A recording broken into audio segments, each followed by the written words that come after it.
조갑제 TV 시청자 여러분 안녕하십니까. 2023년 10월 5일 오후 8시입니다.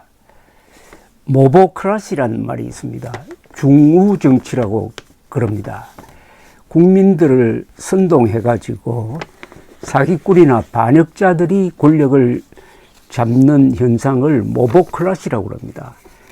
모보크라시가 성립이 되려면 사기꾼과 반역자가 있어야 되고, 이들을 선거를 통해서 고위직에 앉히는 어리석은 국민들이 있어야 모보크라시가 성립이 됩니다. 그런데 지금 미국과 한국이 이 중우정치의 맛을 지금 보고 있습니다. 중우정치, 어리석은 민중들이 만드는 정치란 뜻인데, 미국에는 트럼프가 있고 한국에는 이재명이 있습니다. 이 두 사람이 세계의 민주주의를 위협하고 있다고 봐도 될 겁니다. 한국이나 미국과 같은 민주주의 법치국가에서 이런 사람이 권력자가 되고, 그리고 이런 사람이 강력한 추종 세력을 가지고 그걸 믿고 법에 도전하고, 그리고 이들을 견제해야 할 언론이 두 사람 편을 든다. 이러면은 과연 민주주의를 지킬 수 있느냐? 민주주의 국가에서 과연 민주주의를 지킬 수 있느냐 하는 문제가 생깁니다. 그래서 이 이재명과 트럼프는 비단 한국과 미국의 민주주의를 위협할 뿐만 아니라 세계 민주주의에 있어서 크나큰 위협 요인이라고 생각하는데, 이 두 사람을 비교해 보니까 공통점이 상당히 많아요. 첫째, 두 사람은 거짓말 대장입니다. 트럼프는 대통령 재임 중에 매일 10건 정도의 거짓말을 했다고 합니다.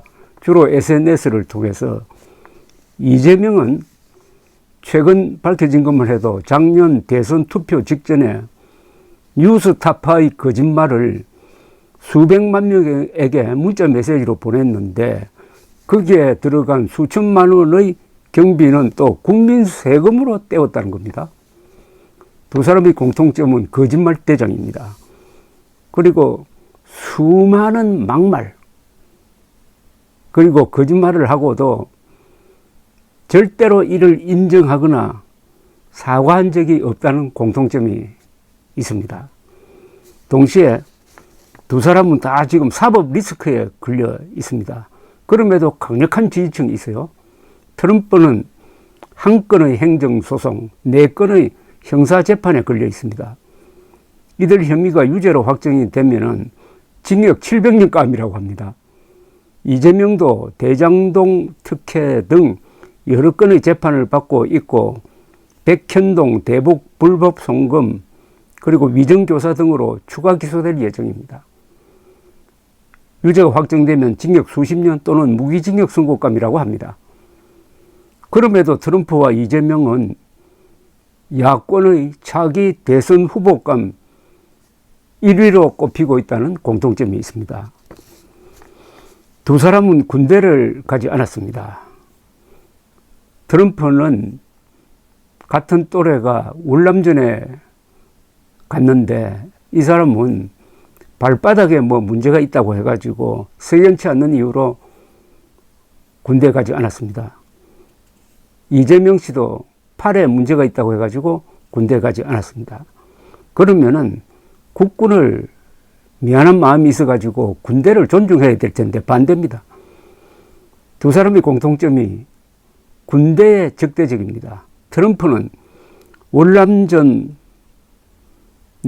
포로가 된 사람을 패배자, 루즈라고 경멸하고 상위 용사들을 행사 때 등장시키지 말라고 한 사람입니다.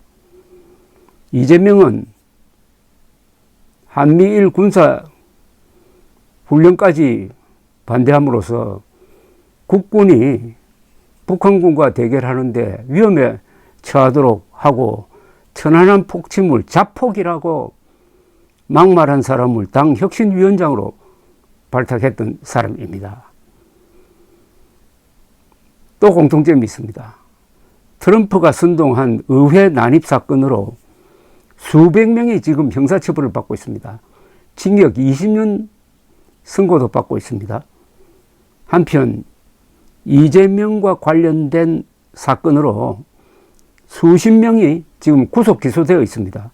그래 놓고도 두 사람은 아무런 도덕적 정치적 책임을 지지 않고 사과도 하지 않고 있습니다.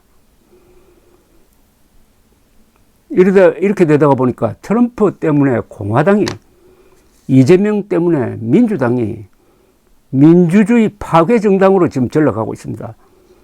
미국적 가치를 지킨다고 하는 보수 정당으로서의 공화당이 트럼프에게 하이제킹 돼 가지고 지금 미국의 정치를 혼탁하게 하는 주범이 되고 있습니다. 미국 공화당이 지켜온 자유와 정직성이라든지 애국심이라든지 이런 거는 온데간데 없어져 버렸습니다. 트럼프 때문입니다. 그리고 이재명 때문에 더불어민주당이라는 이 당명까지 완전히 조롱의 대상이 되고 있습니다. 더불어 범죄당이라든지 더불어 거짓말당이라든지 더불어 망할 당이라든지.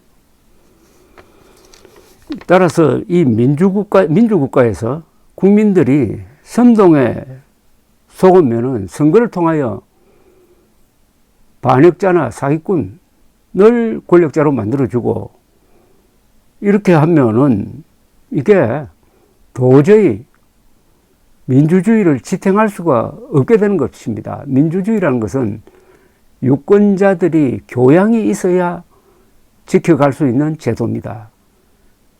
국민들의 수준이 모보크라시 할 때 몹은 MOB는 폭도를 말합니다. 폭도 수준으로 떨어져 버리면은 민주주의는 허물어져 버리는 겁니다. 트럼프와 이재명이 또 비슷한 게 있어요. 그 나라의 조국의 적에 대해서 상당히 약하거나 굴욕적입니다. 이재명이가 단 한 번이라도 김정은 정권을 제대로 비판한 적이 있습니까? 트럼프는 푸틴에게 뭔가 약점이 잡혔는지 푸틴을 축혀주기도 하고 김정은을 아주 괜찮은 지도자인 것처럼 올려주고 하는 이런 짓을 합니다. 즉 이재명과 트럼프는 피하 식별 능력에 문제가 있다는 거죠. 공동체가 유지되려면 공동체의 적과 동지가 누구냐를 가려야 합니다. 그걸 피하 식별 기능이라고 하는데 트럼프나 이재명이나 피하 식별 기능이 마비되어 버렸다는 이야기입니다. 이렇게 트럼프와 이재명이 지금 세계의 민주주의에 큰 위험 요인으로 등장하고 있습니다. 문제는 내년입니다. 내년 총선 때 한국인들이 이재명과 민주당을 어떻게 심판할 것이냐. 미국의 유권자들이 내년에 아마 대통령 선거에 나올 가능성이 많은 트럼프를 어떻게 심판할 것이냐. 그걸 보면은 민주주의가 과연 궤도 수중 능력이 있는 것이냐 하는 게 확인이 될 것입니다. 감사합니다.